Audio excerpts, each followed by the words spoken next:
Hello everyone, welcome to study close. Study close पर आप सभी लोगों का स्वागत है और बैंकिंग अवेयरनेस का अप्रैल मंथ पार्ट 1 आप लोगों के सामने लेकर उपस्थित हूं। मेरा नाम है दीपक इंदौरा और हम लोग बहुत ही बेहतरीन तरीके से जनवरी, फरवरी, मार्च का करंट अफेयर ऑलरेडी कवर कर चुके हैं। तो अब बारी है अप्रैल के पार्ट 1 की। तो चलिए शुरू करते हैं। और यदि आप लोगों ने पिछले वाले मंथ के वीडियो नहीं देखे हैं तो आप लोग सबसे पहले उनको कवर कीजिए और इसके बाद में अप्रैल मंथ का वीडियो जो है वो आप लोगों को कवर करना है। आप लोग मुझे इंस्टा पर फॉलो कर सकते हैं दीपक इंदौरा 021 और इसके साथ में ही दीपक इंदौरा ऑफिशियल टेलीग्राम चैनल पर आप लोग मुझे ज्वाइन कर सकते हैं। यहां पर आपको अपडेट्स मिल जाएंगी और ये जो बैंकिंग अवेयरनेस है इसका क्विज मैं यहां पर अपलोड कर दूंगा, तो आप लोग को जरूर से इस क्विज को अटेम्प्ट करना है। तो चलिए शुरू करते हैं हम लोग लेक्चर को। सबसे पहले बैंकिंग न्यूज हम लोग देख लेते हैं। रिसेंटली आपको पता होगा कि LIC ने अपना IPO इनर्शियल पब्लिक ऑफर जो है इसको रिसेंटली रिलीज कर दिया है और 4 मई को ये आम जनता के लिए रिलीज हो चुका है। LIC बेसिकली गवर्नमेंट ऑर्गेनाइजेशन है, लेकिन इसके 3.5% शेयर जो है वो मार्केट के अंदर रिलीज किए गए हैं। हम लोग ये कह सकते हैं कि कोई भी गवर्नमेंट कंपनी होती है, जब भी वो अपने शेयर मार्केट में उतारती है तो इसको डिसइन्वेस्टमेंट कहा जाता है और गवर्नमेंट का ये टारगेट है कि इससे 21,000 करोड़ रुपए जो है वो कलेक्ट किए जाएंगे। LIC का IPO काफी मार्केट में परफॉर्म करने वाला है। यहां पर हम लोगों को एक टर्म जो है वो अच्छे से याद रखनी है, जिसको हम लोग कहते हैं एंकर इन्वेस्टर्स, या फिर इसको एक टर्म और हम लोग कहते हैं QIB, क्वालिफाइड इंस्टीट्यूशनल बायर। इसका सीधा सीधा मीन्स है कि ऐसे बायर जो already mutual fund share market में निवेश करते हैं, उनके लिए LIC का IPO 2 मई को ही रिलीज कर दिया गया था। तो वो 2 मई से खरीदना उन्होंने शुरू कर दिया और 4 मई से आम जनता के लिए अवेलेबल था। 4 मई से 9 मई तक आम जनता जो है वो इसको परचेज कर सकती है। तो ये जो है डेट्स आप लोग को ध्यान रखने हैं। और LIC का IPO जो है वो रिसेंटली इन्वेस्ट जो है वो किया गया है, मतलब रिलीज किया गया है 3.5% के साथ में। गवर्नमेंट जो है वो इतना डिसइन्वेस्टमेंट कर रही है LIC का। चलिए बढ़ते हम लोग अगली खबर की ओर। आप लोग को पता होगा कि रिसेंटली RBI ने अपनी रेपो रेट जो है इसके अंदर हाइक किया है और वो हाइक जो है वो कितने पॉइंट है, वो है 40 बेसिस पॉइंट। कितना है? 40 बेसिस पॉइंट जो है इसमें इंक्रीज किया है। पहले ये 4% था, अब इसमें इंक्रीज करके 4.40% जो है वो कर दिया गया है। यदि हम लोग ये माने कि 100 basis point is equal to 1%, 100 basis point is equal to 1%, तो पॉइंट यानी कि हम लोग कहें कि 440 बेसिस पॉइंट जो है वो इंक्रीज किया है, तो 0.40% जो है वो इसके अंदर इंक्रीज किया गया है। रेपो रेट जब इंक्रीज होगी तो ये रेपो रेट जो कमर्शियल बैंक है इनके ऊपर ये जो है वो एक्स्ट्रा इंटरेस्ट जो है वो पे करना पड़ेगा और ये एक्स्ट्रा इंटरेस्ट कमर्शियल बैंक सीधा इंपोज करते हैं जनता के ऊपर। तो जनता की जेब पर जो है वो फर्क पड़ने वाला है। पहले मान लीजिए किसी व्यक्ति की जेब में 100 रुपए थे, अब वो क्या होगा कि उसका कुछ ज्यादा हिस्सा जो है इंटरेस्ट के रूप में वो पे करेगा बैंक्स को। अब बैंक जो है यही पैसा किसको पे करेगा? RBI को। रेपो रेट क्या होता है कि जब भी RBI कमर्शियल बैंक्स को लोन देता है तो जो इंटरेस्ट पे करते हैं कमर्शियल बैंक टू RBI, उसी को हम लोग कहते हैं रेपो रेट। लेकिन जब कमर्शियल बैंक्स के पास में एक्स्ट्रा मनी होती है तो वो एज ए रिजर्व रख देते हैं RBI के पास में। इसको हम लोग कहते हैं रिवर्स रेपो रेट, और रिवर्स रेपो रेट जो है वो हमेशा रेपो रेट से कम होती है। हम लोग बात करें CRR, cash reserve ratio. Cash reserve ratio जो है वो 4.5% अब जो है वो वर्तमान में हो चुका है। CRR और SLR दो टर्म आप लोग को याद रखने की जरूरत है। CRR का मीन्स होता है कि एक ऐसा कैश जो कि बैंक अपने पास में नहीं रखता है, उसको रिजर्व बैंक ऑफ इंडिया के पास में जमा कराता है। जो भी कमर्शियल बैंक की जमा पूंजी है, जो भी उसके पास में डिपॉजिट हुआ है, उसका 4.5% कैश के रूप में RBI के पास में जो है वो जमा करना पड़ता है। यदि हम लोग बात करें SLR की, तो SLR के अंदर स्टेचुरी लिक्विडिटी रेशियो, ये इसकी फुल फॉर्म है। इसमें सॉलिड मनी या फिर लिक्विडिटी के रूप में कमर्शियल बैंक को अपने पास में ही रखना पड़ता है। तो आप लोग को याद रखना है कि रेपो रेट जो है इसमें 40 बेसिस पॉइंट जो है इसका हाइक रिसेंटली किया गया है RBI के द्वारा, और ये किया गया है शक्तिकांता दास और इन्होंने अध्यक्षता की है मॉनेटरी पॉलिसी कमेटी की, जिसके अंदर कुल 6 मेंबर्स होते हैं, 3 तो गवर्नमेंट के होते हैं और 3 जो हैं वो आरबीआई के मेंबर्स होते हैं। चलिए बढ़ते हैं हम लोग आगे की तरफ। नेक्स्ट देखिए, रिसेंटली आईसीआईसीआई बैंक ने लॉन्च किया है digital ecosystem for MSME. जितने भी माइक्रो स्मॉल मीडियम जो एंटरप्राइजेस हैं, इनके लिए एक डिजिटल इकोसिस्टम इसको लॉन्च किया गया है आईसीआईसीआई बैंक के द्वारा। इसमें होगा क्या, इकोसिस्टम को हम लोग कह सकते हैं कि जितने भी मान लीजिए डेबिट कार्ड्स हैं, अब वो प्लास्टिक मनी के अंदर आते हैं, या फिर हम लोग कहें कि जितने भी डिजिटल पेमेंट्स होते हैं वो सिक्योर हो। अब उनके लिए एक इकोसिस्टम जो है वो रिसेंटली आईसीआईसीआई बैंक के द्वारा यहां पर क्या किया गया है, जारी किया गया है। अगली खबर है कोटक महिंद्रा बैंक से।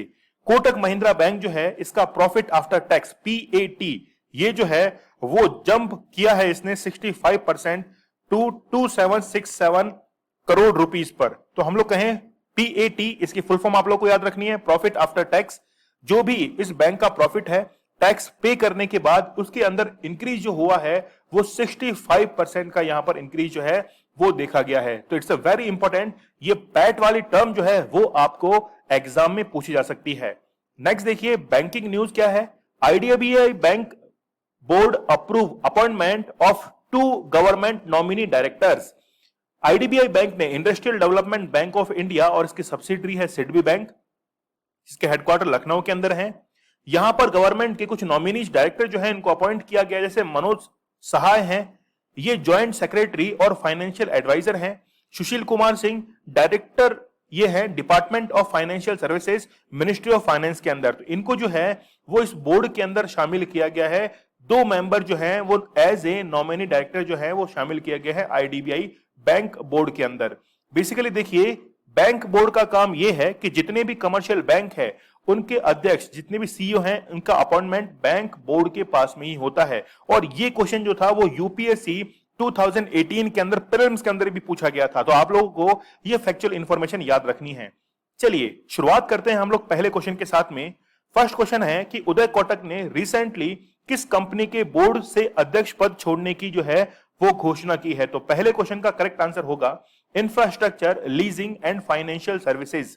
उदय कोटक ने इस कंपनी के बोर्ड के अध्यक्ष पद को छोड़ने की रिसेंटली क्या कर दी है, अनाउंसमेंट कर दी है। 2 अप्रैल 2022 को अपना कार्यकाल समाप्त होने के बाद इस बैंक के अध्यक्ष के रूप में इन्होंने घोषणा की कि ये पद छोड़ेंगे। और सीएस राजन जो कि प्रबंध निदेशक थे, वो अब इस अध्यक्ष पद पर नियुक्त किए जाएंगे। It's a very important and factual information. Next देखिए, आरबीआई ने जो पेमेंट सिस्टम है, टच पॉइंट्स हैं, उनकी स्वीकृति बुनियादी ढांचे की जियो टैगिंग करने के लिए एक रूपरेखा जो है वो तैयार की है।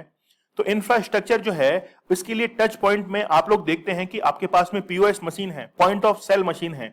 अब उसकी जियो टैगिंग करनी जरूरी है ताकि आपका पेमेंट जो है वो सिक्योर हो जाए।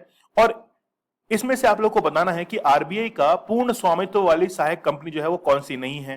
तो यहां पर ए बी सी ये तीनों जो हैं वो आरबीआई की स्वामित्व वाली सहायक कंपनी है, सब्सिडरी है। लेकिन नेशनल हाउसिंग बैंक जो है ये नहीं है। आप लोग को पता होगा कि भारतीय रिजर्व बैंक नोट मुद्रण जो प्राइवेट लिमिटेड है, इसके सीईओ टी रविकांत हैं। तो हम लोग आरबीआई के बारे में यदि बात करें तो आरबीआई की स्थापना 1 अप्रैल 1935 को की गई थी। और जिस एक्ट के थ्रू आरबीआई रेगुलेट होता है वो एक्ट है 1934 का। और इसी के बोर्ड में डेप्यूटी जो गवर्नर्स होते हैं उनकी संख्या है 4। और ये जो 4 डेप्यूटी गवर्नर्स हैं, इन्हीं को ही ये जो तीनों संस्थाएं आप लोग देख रहे हैं, इनमें एज ए सीईओ या फिर मैनेजिंग डायरेक्टर जो है वो अपॉइंट किया जाता है। चलिए आगे बढ़ते हैं हम लोग। तो आरबीआई ने भुगतान प्रणाली यानी कि जो पेमेंट सिस्टम है उसके लिए टच पॉइंट की जियो टैगिंग कर दी है। आप लोगों के मन में क्वेश्चन होगा कि सर ये जियो टैगिंग तो समझाइए। Geo tagging basically POS machine आप लोग देखते हैं या फिर आप लोगों ने कोई बारकोड स्कैन किया है, तो ऐसे जितने भी टर्मिनल्स हैं उनको सिक्योर करने के लिए ही जियो टैगिंग जो है वो की जाती है। नेक्स्ट क्वेश्चन हम लोग देख लेते हैं। Which of the following transport giant has announced the appointment of Indian origin Raj Subramaniam as its chief. तो फेडेक्स का नाम तो आप लोगों ने सुना ही होगा, कोरियर सर्विसेज जो है वो काफी फास्ट है इसकी। तो आर सुब्रमण्यम जो है वो इसके प्रमुख अपॉइंट किए गए हैं रिसेंटली। इनका ओरिजिन जो है वो इंडियन ओरिजिन ही है। It's a very important factual question. दुनिया की सबसे बड़ी एक्सप्रेस परिवहन यानी कि ट्रांसपोर्ट कंपनी है फेडेक्स। इन्होंने रिसेंटली अनाउंस किया है कि भारतीय अमेरिकी राज सुब्रमण्यम जो हैं वो अब फेडेक्स के सीईओ अपॉइंट किए जाएंगे। अगला क्वेश्चन है, according to the Reserve Bank of India data, banks have reported fraud in April to December 2021। तो ये 8 महीने के इस टाइम पीरियड के अंदर सबसे ज्यादा जो बैंक फ्रॉड हुए हैं, आप लोग जानकर बड़ा आश्चर्य करेंगे कि पंजाब नेशनल बैंक में सबसे ज्यादा फ्रॉड हुए हैं। लेकिन कितने करोड़ रुपए का फ्रॉड हुआ है, तो इसका करेक्ट आंसर होगा 34,097 करोड़ रुपए जो है ये इतना फ्रॉड किया गया है। बहुत ह्यूज अमाउंट है, ठीक है। तो ये 8 महीनों के अंदर इतना फ्रॉड किया गया है। यहां पर हम लोग देख सकते हैं कि इन 9 महीनों के अंदर, 8 नहीं 9 महीने टोटल हो गए, इसके अंदर 96 इंसिडेंट जो है वो इसमें इंडिकेट किए गए हैं, देखे गए हैं, और 34,097 करोड़ रुपए इसमें पूरी तरीके से क्या हुए हैं, खराब हुए हैं। 27 शेड्यूल कमर्शियल बैंक जो हैं वहां पर ये घटनाएं देखने को मिली हैं, और सबसे ज्यादा पंजाब नेशनल बैंक के अंदर 4,820 करोड़ रुपए का क्या हुआ है, फ्रॉड हुआ है। कई बार आप लोगों के पास में कॉल्स भी आती है कि सर ये ऑफर चल रहा है, इसमें आप लोग इन्वेस्ट करेंगे तो आप जल्दी से इस क्यूआर कोड को स्कैन कर लीजिए, आपको जो है वो कई बेनिफिट्स मिलेंगे। तो इन फ्रॉड से आप लोग को बचना चाहिए। अच्छा, मुझे आप लोग कमेंट सेक्शन में बताइए कि क्यूआर की फुल फॉर्म क्या होती है। पंजाब नेशनल बैंक, इसकी स्थापना 1895 के अंदर की गई थी। याद रखना, 1895 में पहला बैंक भारतीयों के द्वारा, और भारतीय ही इसमें काम करते थे, तो वो पंजाब नेशनल बैंक है। और इसके बाद में बैंक ऑफ इंडिया, इसके अंदर 13 जो धोखाधड़ी है, फ्रॉड्स हैं, वो हुए हैं। नेक्स्ट देखिए, which company has partnered with pine labs. Pine labs जो है वो बेसिकली एक ऑर्गेनाइजेशन है, टू लॉन्च टैप टू पे फॉर यूपीआई। मतलब एक टैब आप लोग करेंगे तो आपका पेमेंट जो है वो यूपीआई से हो जाएगा, यूनिफाइड पेमेंट इंटरफेस। तो रिसेंटली ये एमओयू जो है वो पाइन लैब ने किसके साथ में किया है, तो इसका हमारे पास में करेक्ट आंसर हो जाएगा गूगल पे। गूगल के जो सीईओ हैं सुंदर पिचई हैं, और आप लोग को याद रखना है कि गूगल पे ने पेटीएम के बाद में सबसे ज्यादा ट्रांजैक्शन जो है वो दर्ज किए हैं, रजिस्टर किए हैं। तो गूगल पे ने tap to pay unified payment interface की ये जो सुविधा है, इसके लिए unified payment interface tap to pay जो है इसको लॉन्च किया है, और यह पहल पाइन लैब्स के सहयोग से जो है वो शुरू हुई है। जब भी आप लोग कोई पेमेंट करते हैं तो आप लोग ध्यान रखिए कि वो जब आपका स्क्रॉल होता है पेमेंट, यानी कि प्रोसेसिंग के अंदर होता है, तो आप लोग उसको कैंसिल करने की जरूरत नहीं है, और इसके साथ में ही आप उसका वेट कीजिए। आपको मोबाइल जो है वो बंद करने की जरूरत नहीं है। नेटवर्क कनेक्शन वीक है तो वहां पर आप लोग को पैसा जो है वो ट्रांसफर नहीं करना चाहिए। इसके साथ में कोई वाईफाई कनेक्शन है, कोई प्राइवेट है ना, या फिर कोई पब्लिक है, तो वहां पर जो है वाईफाई कनेक्शन के थ्रू आप ना करते हुए आपकी जो पर्सनल नेटवर्क है उससे ही आप लोग पेमेंट करें, वो ज्यादा सिक्योर रहता है। तो पीओएस टर्मिनल पर टैप करना होगा। अपने यूपीआई पिन का उपयोग करते हुए फोन से भी भुगतान जो है वो आप लोग कर सकते हैं।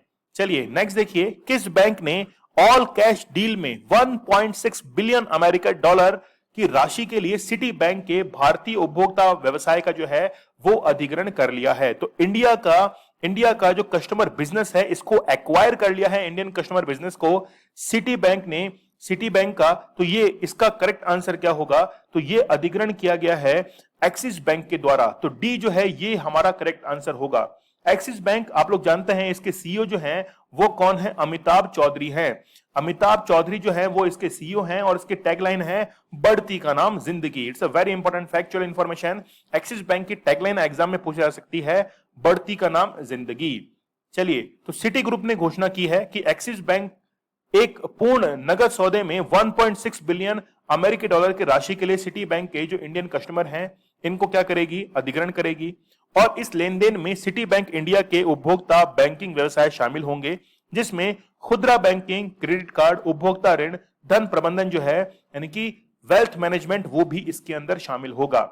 नेक्स्ट क्वेश्चन देखिए, सरकार ने हाल ही में देश के एमएसएमई के कामकाज में सहायता और सुधार करने के लिए किस बैंक के साथ में, यानी कि बैंक मतलब विश्व बैंक के साथ में तो किया है, लेकिन कितना अमेरिका डॉलर का जो है ये कार्यक्रम शुरू किया है, तो हमारा करेक्ट आंसर हो जाएगा 808 मिलियन डॉलर जो है इसमें विश्व बैंक की सहायता जो है वो ली जाएगी। सरकार ने देश के सूक्ष्म यानी कि एमएसएमई के कामकाज में सहायता और सुधार के लिए $808 मिलियन US की लागत वाले विश्व बैंक समर्थित कार्यक्रम को अधिकृत किया है। भारत सरकार ने इसे एक नई केंद्रीय क्षेत्र योजना एमएसएमई प्रदर्शन को बढ़ाने वाले और तेज करने के रूप में घोषित किया है। तो एमएसएमई सेक्टर जो है इसमें क्या होगा, इंप्रूव होगा। और आपको पता है कि एमएसएमई की डेफिनेशन जो है वो अब चेंज हो चुकी है। कभी मौका मिलेगा तो हम लोग एमएसएमई जो है इसके बारे में भी डिस्कस करेंगे कि क्या इसके अब जो है वो क्राइटेरियाज हैं। नेक्स्ट देखिए, who among the following has been elected as the chairman of Payments Council of India for second time। तो पीसीआई जो है इसके सेकंड टाइम के लिए चेयरमैन कौन अपॉइंट किए गए हैं, तो हमारा करेक्ट आंसर होगा विश्वास पटेल। री इलेक्ट किए गए हैं, 2018 के अंदर इनको पहली बार इलेक्ट किया गया था। अब 2022 के अंदर इनको क्या कर लिया गया है, री इलेक्ट कर लिया गया है। पेमेंट काउंसिल ऑफ इंडिया, क्या काम है इसका? आप लोग देखते हैं कि यूपीआई से आज हम लोग काफी ज्यादा पेमेंट करने लग गए हैं, डिजिटली हम लोग काफी स्ट्रांग हो गए हैं। तो जितना भी पेमेंट सिस्टम है इसको ध्यान में रखने का, इसकी शिकायतें सुनने का, ये सारा कंट्रोल जो है वो पेमेंट काउंसिल ऑफ इंडिया के पास में रहता है। तो विश्वास पटेल जो है वो री इलेक्ट हुए हैं सेकंड टर्म के लिए। री इलेक्ट हुए हैं कौन से टर्म के लिए? सेकंड टर्म के लिए रिलेक्ट हुए हैं। और इससे पहले 2018 के अंदर ये प्रेसिडेंट की पोस्ट पे थे। इन 2013 ही सर्व एज द को chairman of PCI. It's a very important fact. और इसका काम क्या है वो भी हम लोग जान लेते हैं। तो पीसीआई का उद्देश्य है कि जो भी कैशलेस ट्रांजैक्शंस होते हैं उनको एक तो बढ़ावा देना, और जितने भी ट्रांजैक्शन होते हैं डिजिटली उनको और इंप्रूव करना, सिक्योर करना। ये काम किसका है? ये पेमेंट काउंसिल ऑफ इंडिया का काम है। नेक्स्ट देखिए, विच बैंक हैज लॉन्च क्विक.id to implement digital know your customer. KYC जो होती है वो वीडियो केवाईसी और electronic KYC for its network across India to have partner. किसके साथ में जो है वो क्विक आईडी ने पार्टनरशिप की है? तो हमारा करेक्ट आंसर हो जाएगा सेंट्रल बैंक ऑफ इंडिया के साथ में डिजिटली केवाईसी करने के लिए क्विक आईडी ने क्या किया है? एमओयू साइन किया है। चलिए, central bank of India has launched क्विक.id to implement digital know your customer. तो ये जो है ये किसका है? सेंट्रल बैंक ऑफ इंडिया का है। इससे क्या होगा कि केवाईसी जो है वो डिजिटल फॉर्मेट के अंदर हो जाएगी। मतलब यहां पर पार्टनर की बात है, पार्टनर किया गया है किसको? क्विक.id with central bank of India. किसके लिए? डिजिटल केवाईसी करने के लिए। क्योंकि अभी आप लोगों को पता है कई सारी प्रॉब्लम्स आती हैं, आपको एक फॉर्म फिल करना पड़ता है, उसके साथ में एक फोटोकॉपी लगानी पड़ती है आईडी की, उसके बाद में फिर वेरीफाई होता है और फिर आप जो है वो केवाईसी कंप्लीट कर पाते हैं। इसका ऑब्जेक्टिव क्या है? ऑब्जेक्ट ये है कि जितनी भी बैंकिंग की सर्विसेज हैं उनको ज्यादा एफिशिएंट किया जाए, डिजिटल फैसिलिटीज जो है उनको इंप्रूव किया जाए, उसमें कोई भी रोक टोक ना हो। इसीलिए जो है वो क्विक.id जो है इसके साथ में मतलब ये जो है एक नई सर्विसेज शुरू की गई है। ठीक है, चलिए, इसमें सालाना 10 मिलियन ग्राहकों की ऑनबोर्डिंग को डिजिटलाइज करने और उनकी एंड टू एंड प्रक्रियाओं की कारगर बनाने का लक्ष्य है। तो आप लोग देखते हैं जैसे व्हाट्सएप पे होता है, एंड टू एंड जो है एनक्रिप्टेड होता है, वो उसके मैसेज जो है वो लीक नहीं हो सकते हैं, डिकोड नहीं कर सकते हैं। ठीक उसी प्रकार से जब कोई डिजिटल पेमेंट होता है, जब तक वो अगले के पास में ना पहुंच जाए तब तक उसको जो है वो चुरा नहीं सकते हैं, डिकोड नहीं कर सकते हैं। नेक्स्ट देखिए, किस जनरल इंश्योरेंस कंपनी ने भारत का पहला उद्योग आधारित डिजिटल ग्राहक जुड़ाव और पुरस्कार कार्यक्रम वॉल्ट को लॉन्च किया है? तो ये कार्यक्रम जो है वो एचडीएफसी अर्गो के द्वारा, आप लोगों ने कई बार लाइफ इंश्योरेंस की लिस्ट देखी होगी, तो एचडीएफसी अर्गो जो है वो लाइफ इंश्योरेंस जो है वो प्रोवाइड करते हैं, जनरल इंश्योरेंस जो है वो प्रोवाइड करते हैं। तो इसके लिए वॉल्ट जो है ये दिया गया है किसको? HDFC Ergo. तो HDFC Ergo general insurance company has launch जो है वो वॉल्ट प्रोग्राम, इन्होंने वॉल्ट प्रोग्राम जो है वो लॉन्च किया गया है। ठीक है, तो यह भारत का पहला उद्योग आधारित डिजिटल ग्राहक जुड़ाव और पुरस्कार कार्यक्रम है। तो ये जो दिया जाएगा वो एचडीएफसी अर्गो के द्वारा दिया जाएगा। और ये किसकी निगरानी में रहेगा? ये रहेगा IRDAI, insurance regulatory and development authority of India के ये पूरा कंट्रोल के अंदर रहेगा। अब इसके लिए ट्रायल पीरियड जो है वो शुरू किया गया है। कब तक रहेगा? 14 मई 2022 तक जो है ये इसका ट्रायल पीरियड रहने वाला है और परीक्षण की अवधि के बाद उत्पाद को जारी रखना IRDAI अनुमोदन के अधीन ही होगा। ठीक है, चलिए नेक्स्ट देखिए, the central government is selling, यानी कि कितना परसेंट जो है वो स्टैक सेल किया है ओएनजीसी का, through an offer for sale to raise 3000 crore rupees. तो ये जो है जैसे LIC का IPO रिलीज किया गया है, वैसे ओएनजीसी जो है इसका भी डिसइन्वेस्टमेंट 3000 करोड़ रुपए के लिए किया जाएगा और इसका हमारा करेक्ट आंसर होगा 1.5%। जैसे एलआईसी के लिए कितना था, एलआईसी के लिए था 3.5%, मतलब इतने प्रतिशत जो है वो हिस्सेदारी इसको जनता के बीच में बेची जाएगी और इसके करोड़ों शेयर जो है वो बनाए गए थे। ठीक वैसे ही ओएनजीसी जो है इसका 1.5% जो है वो डिसइन्वेस्टमेंट किया जाएगा। कई बार स्टूडेंट्स के मन में ये होता है कि इसका तो जो है वो प्राइवेटाइजेशन कर रहे हैं। जी नहीं, प्राइवेटाइजेशन नहीं कहते हैं इसको, इसको कहा जाता है कि सरकार जो है वो अपनी सरकारी कंपनी का कुछ हिस्सा बेचती है, शेयर के अंदर उसको कन्वर्ट करती है ताकि जीडीपी ग्रोथ को इंप्रूव किया जा सके और उससे जो पैसा कलेक्ट हुआ है उसको इकोनॉमिक एक्टिविटीज के अंदर खर्च किया जाता है। The central government is selling its 1.5 stake of ONGC through offer for sale। ये क्या चीज है? ये है ऑफर फॉर सेल। जैसे आईपीओ रिसेंटली लॉन्च हुए हैं तो ठीक उसी प्रकार से ओएफ जो है वो भी लॉन्च किए गए हैं 3000 करोड़ रुपए जुटाने के लिए। तो ये जो है फैक्चुअल इंफॉर्मेशन आप लोग जरूर याद रखना, it's a very important fact. और बैंकिंग के जितने भी एग्जाम होते हैं वहां पर ये क्वेश्चन जो है वो बहुत मायने रखते हैं, एक एक नंबर वहां पर मायने रखता है। नेक्स्ट देखिए, किस राज्य सरकार ने एक योजना शुरू की है जहां पर कैदियों को, उनके परिवार को उनके रहने की स्थिति में सुधार करने और उनके कानूनी मामलों से संबंधित खर्चों को पूरा करने में मदद करने के लिए बैंकों से 50,000 रुपए तक के व्यक्तिगत ऋण प्राप्त करने की अनुमति दी है। तो ये बहुत ही बेहतरीन कदम और भारत के अंदर पहला कदम जो है वो महाराष्ट्र गवर्नमेंट ने उठाया है और ये 50,000 रुपए जो है वो कैदी के परिवार को दिए जाएंगे और ये facility basically as a pilot project पर शुरू की गई है ताकि लिविंग कंडीशन जो है उस फैमिली की सुधारी जा सके। मतलब गवर्नमेंट जो है उस फैमिली की ऋण देकर ये मदद करेगी। पायलट बेसिस प्रोजेक्ट है और इसको सबसे पहले शुरू कहां पे किया गया है? यरवदा जेल पुणे के अंदर जो है इसको शुरू किया गया है महाराष्ट्र में। और ये जो 50,000 रुपए दिए जाएंगे इसका 7% इंटरेस्ट रेट भी रहेगा।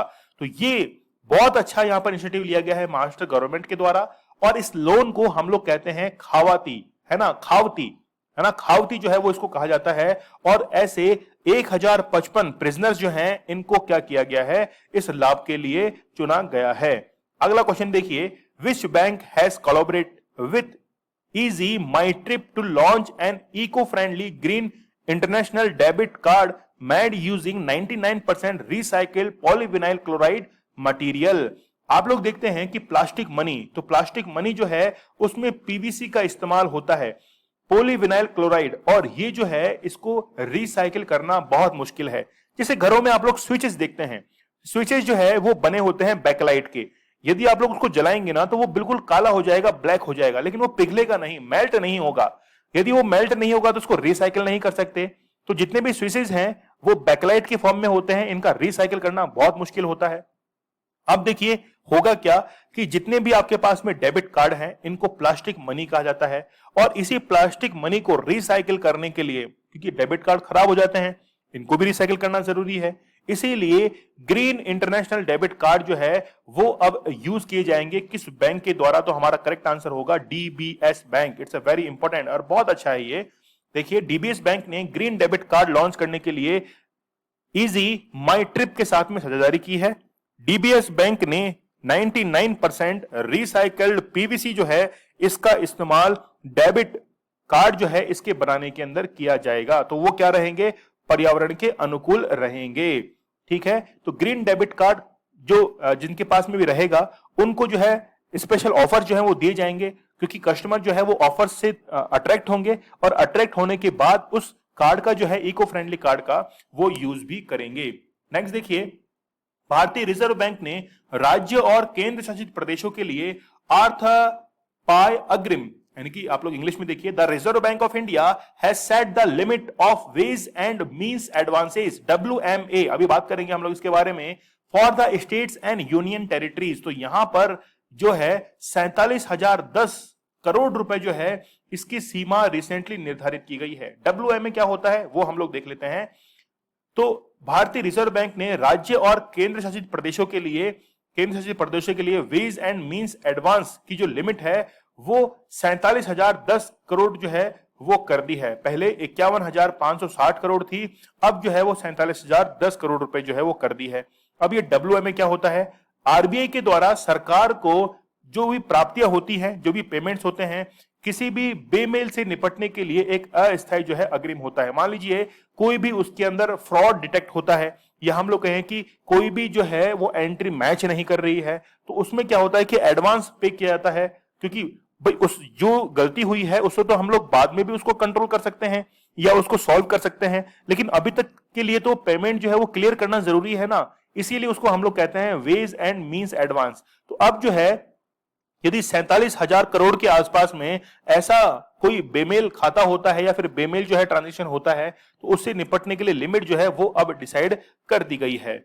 ठीक है, चलिए, तो फाइनेंशियल ईयर 2023 की पहली छमाही यानी कि हम लोग कहें कि 6 मंथ्स के लिए भारत सरकार के लिए डब्ल्यूएमए की सीमा जो है वो 1,50,000 करोड़ रुपए निर्धारित की गई है। राज्य सरकार को वेज एंड मींस एडवांस पर सलाहकार समिति जो है इसके अध्यक्ष हैं श्री सुधीर श्रीवास्तव जो है, इनकी सिफारिश के बाद जो है वो सीमा में बदलाव किया गया था। ये मानदंड जो है वो 1 अप्रैल 2022 से ऑलरेडी जो है वो लागू हो चुके हैं। निम्नलिखित में से किसे फार्म इजी का ब्रांड एम्बेसडर जो है वो बनाया गया है? तो मिस्टर परफेक्शनिस्ट आमिर खान जो हैं वो इस पद पर अपॉइंट हुए हैं as a brand ambassador PharmEasy के। तो फार्म इजी के सुपरस्टार आमिर खान जो हैं वो क्या बन चुके हैं? यहां पर ब्रांड एम्बेसडर बन चुके हैं, और इन्होंने सुपर ऐप जो है वो रिसेंटली भी जो है अभियान लॉन्च किया है। How much revenue was collected from goods and services tax in March 2022? GST के तहत कितना राजस्व जो है इसका संग्रहण जो है वो किया गया है? तो 1.42 लाख करोड़ जो है इतना यहां पर संग्रहण किया गया है, कलेक्शन किया गया है। GST goods and services tax हम लोगों ने जब कॉन्स्टिट्यूशन के अंदर 101 कॉन्स्टिट्यूशनल अमेंडमेंट किया था उसके तहत जीएसटी को इंट्रोड्यूस किया गया था, और इसके अंदर 279A एक नया आर्टिकल जो है इसको भी जोड़ा गया था। भारत जीएसटी को लागू करने वाला 161वां देश बना, जबकि पूरे विश्व में जीएसटी को लागू करने वाला पहला देश फ्रांस था। ये फैक्चुअल इंफॉर्मेशन जो है वो आप लोग जरूर याद रखना। चलिए यहां पर हम लोग देख लेते हैं कि जीएसटी जो है वो कितने प्रकार का होता है। सेंट्रल जीएसटी होता है, स्टेट जीएसटी होता है, दोनों को इंक्लूड करके इंटीग्रेटेड होता है, और एक सेस होता है। ठीक है, अच्छा एक यूटी के लिए भी होता है, आपको पता है यूटी जीएसटी जो है वो भी आप लोगों को ध्यान में रखना चाहिए। ठीक है, तो सीजीएसटी जो है उसका कलेक्शन हुआ है 25,830 करोड़ रुपए, एसजीएसटी 32,378 करोड़ रुपए, आईजीएसटी 74 यानी कि 74,470 करोड़ रुपए, और सेस जो है मतलब कर के ऊपर जो है टैक्स के ऊपर जो टैक्स लगाया जाता है वो कितना कलेक्ट हुआ है? 9,417 करोड़ रुपए जो है वो रिसेंटली कलेक्ट हुआ है ना। तो ये जो है वो आप लोग को इंफॉर्मेशन याद रखनी है। नेक्स्ट देखिए, RBI has decided to extended the time limit for bank to use lockable cassettes in their ATM which can be swapped during cash replacement by 1 year. तो यहां पर आप लोग देख सकते हैं ये रिप्लेसमेंट है। ठीक है, चलिए, तो आरबीआई ने डिसाइड किया है कि 31 मार्च 2023 तक जो है ये समय सीमा बढ़ाई जाती है, मतलब 1 साल जो है इसको एक्सटेंड कर दिया है। क्या आपको समझ में आ रहा है किस चीज की बात की जा रही है? आप लोग जब भी एटीएम के अंदर जाते हैं तो वहां पर कैश की एक ट्रे होती है। अब वो कैश की ट्रे जो है उसमें वापस से कैश यानी कि एक रिजर्व रहता है। यदि मान लीजिए कि आपके अकॉर्डिंग वहां पर कोई रिजर्व रहना चाहिए, और वो रिजर्व जो है उसको आप कब तक रख सकते हैं? तो 31 मार्च 2023 तक जो है उस कैसेट के अंदर आप जो है अपना कैश उसमें रख सकते हैं। तो ये समय सीमा जो है वो बढ़ा दी है।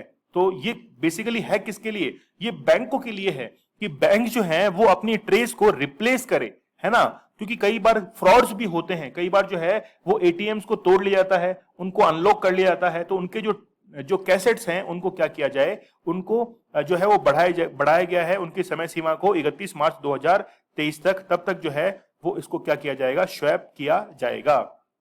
ठीक है, तो ये लिमिट जो है वो बढ़ा दी गई है। नेक्स्ट देखिए, मार्च 2022 में यूनिफाइड पेमेंट इंटरफेस ने वॉल्यूम के मामले में 500 करोड़ का आंकड़ा जो है वो पार कर लिया है। यूपीआई को कब पेश किया गया था? तो आपको पता है कि यूपीआई जो है यूनिफाइड पेमेंट इंटरफेस वो 2016 के अंदर पेश किया गया था। और यूपीआई को अपनाने वाला विश्व का पहला देश कौन सा बना? नेपाल जो है वो विश्व का पहला देश बना। ठीक है, नेपाल जो है वो विश्व का पहला देश बना, और यूएई दूसरा देश बना है जिसने यूनिफाइड पेमेंट इंटरफेस को अपनाया है। अच्छा, आप लोगों ने एक और सुना होगा जिसको हम लोग कहते हैं भारत पे। तो भारत पे को सबसे पहले जो है वो भूटान ने अपनाया है, उसके बाद में सिंगापुर ने भारत पे को अपनाया था। तो यूपीआई जो है इसको 2016 में लॉन्च किया गया। तो मार्च 2022 में यूनिफाइड पेमेंट इंटरफेस ने वॉल्यूम के मामले में 500 करोड़ का आंकड़ा जो है वो पार कर लिया है। ठीक है, मतलब इतने ट्रांजेक्शन जो है वो मार्च 2022 तक हुए हैं। ठीक है, चलिए, तो unified payment interface has crossed the 500 crore mark in term of volume in March 2022। तो 10 लाख जो है 10 लाख करोड़ का माइलस्टोन इसने टच कर लिया है। This data has been disclosed by national payment corporation of India. याद रखना, ये जो है ये ऑर्गेनाइजेशन ये पूरा कंट्रोल करती है जितने भी एनबीएफसीज होते हैं, नॉन बैंकिंग फाइनेंशियल कॉर्पोरेशन जो होते हैं, इनको कंट्रोल करने का काम, और जितना भी आपका ट्रांजेक्शन होता है ये national payment corporation of India के तहत ही जो है वो किया जाता है। अच्छा, ये तो हमारे नेशनल लेवल पर है। एनपीसीआई जो है वो इंटरनेशनल लेवल पर भी काम करती है, और उसके लिए हम लोग एक टर्म यूज लेते हैं, बस इसमें इंटरनेशनल और जोड़ दीजिए और वो जो है इंटरनेशनली वर्क करेगी। और सबसे पहले यूई के अंदर ही international payment corporation of India ने जो है वो वर्क करना शुरू किया है।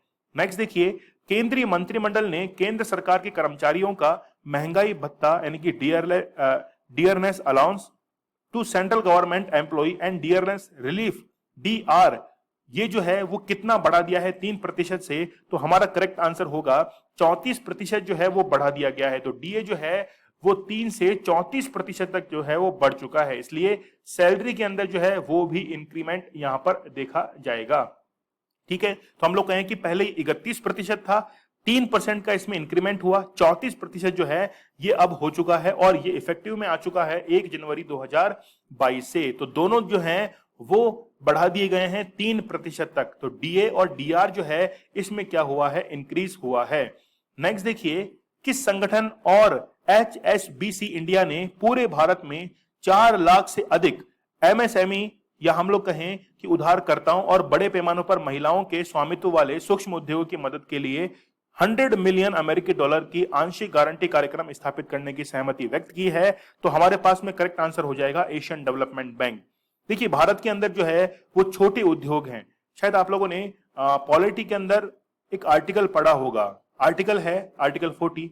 वहां पर गांवों के अंदर रोजगार के लिए कई संसाधन जो है वो विकसित किए जाए, पंचायती राज जो है उसकी स्थापना की जाए, ऐसे प्रावधान जो है उसमें लिखे हुए हैं।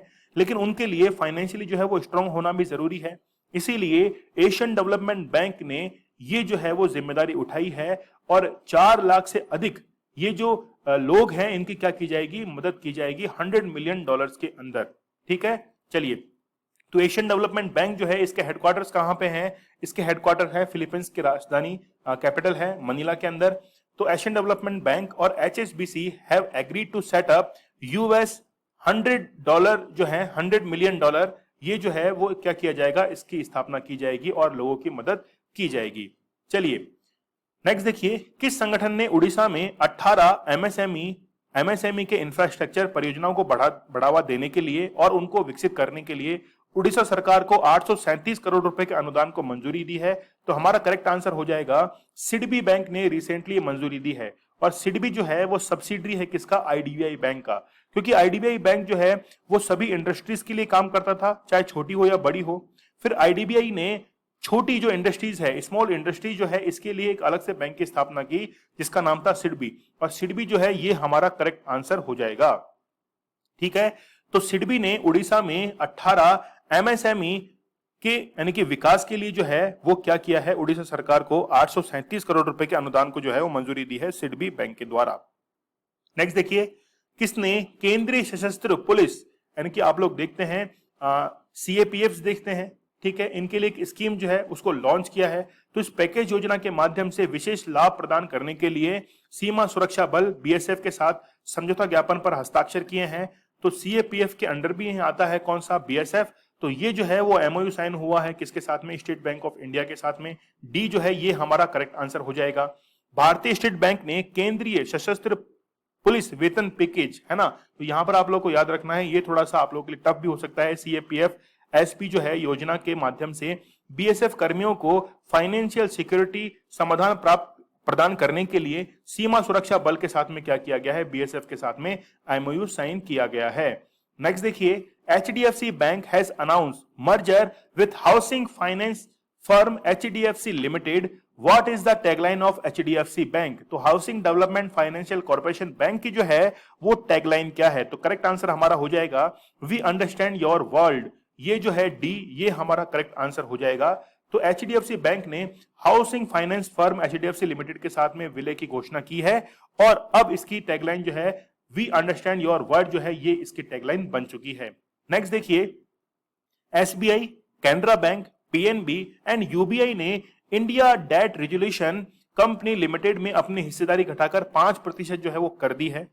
सार्वजनिक क्षेत्र के बैंक और सार्वजनिक वित्तीय संस्था आईडीआरसीएल में अधिकतम कितने प्रतिशत हिस्सेदारी रखेंगे और शेष निजी बैंक के ऋणदाताओं के पास में होंगे? तो यहां पर जो है इन्होंने डिसाइड किया कि हम अपना जो शेयर है, अपनी जो पार्टनरशिप है वो रखेंगे 51%। डी जो है ये इसका करेक्ट आंसर होगा। तो एसबीआई हो गया, कैनरा बैंक हो गया, पीएनबी, यूबीआई, इन्होंने डिसाइड किया है कि ये जो है वो अपना कितना रखेंगे, केवल 51% जो है वो अपनी हिस्सेदारी रखेंगे।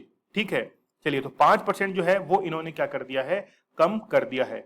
नेक्स्ट क्वेश्चन है, सेबी ने एक समिति गठित की है जो बाजार इंफ्रास्ट्रक्चर यानी कि मार्केट जो इंफ्रास्ट्रक्चर्स हैं, इंस्टीट्यूशंस हैं और स्टॉक एक्सचेंज में शासन के मापदंडों को मजबूत करने के लिए समीक्षा करेगी। बेसिकली एक कमेटी जो है वो गठित की है ताकि जितने भी मार्केट इंफ्रास्ट्रक्चर इंस्टीट्यूशंस हैं या फिर स्टॉक एक्सचेंज हैं इनको कैसे स्ट्रॉन्ग किया जाए, कैसे जो है वो इनमें इंप्रूवमेंट किया जाए, एफिशिएंसी कैसे इंक्रीज किया जाए।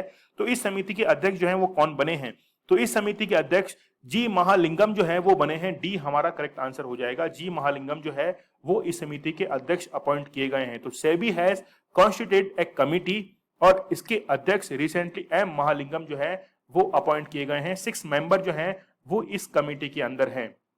ठीक है, तो सेबी ने एक हिमालय योगी के अस्तित्व का खुलासा किया था जिसमें संगठन के पूर्व एमडी और सीईओ चित्रा रामकृष्ण द्वारा लिए गए निर्णयों को प्रभावित किया गया था। तो ये हिमालय योगी जो है ये भी आप लोगों को थोड़ा सा ध्यान में रखने की जरूरत है। इस समिति के अंदर कुल 6 सदस्य हैं और सेबी के पूर्वकालिक सदस्य महालिंगम इस समिति की क्या करेंगे, अध्यक्षता करेंगे। आप लोग मुझे इंस्टा पर फॉलो कर सकते हैं, कोई भी मैसेज हो, कोई भी आपकी क्वेरीज हो मुझे पूछ सकते हैं। इसके साथ में ही दीपक इंदौरा ऑफिशियल टेलीग्राम चैनल पर लेक्चर की पीडीएफ तो अवेलेबल करवाई जाएगी और साथ में आज आप लोगों को इस पूरे लेक्चर का क्विज भी जो है वो अवेलेबल करवा दिया जाएगा, तो आप लोग उसको जरूर अटेम्प्ट कीजिएगा। चलिए मिलते हैं हम लोग नेक्स्ट लेक्चर के अंदर स्टडी ग्लोव्स पर। आप सभी लोगों का स्वागत है और नॉलेज इज पावर जो है ये हमारी टैगलाइन है।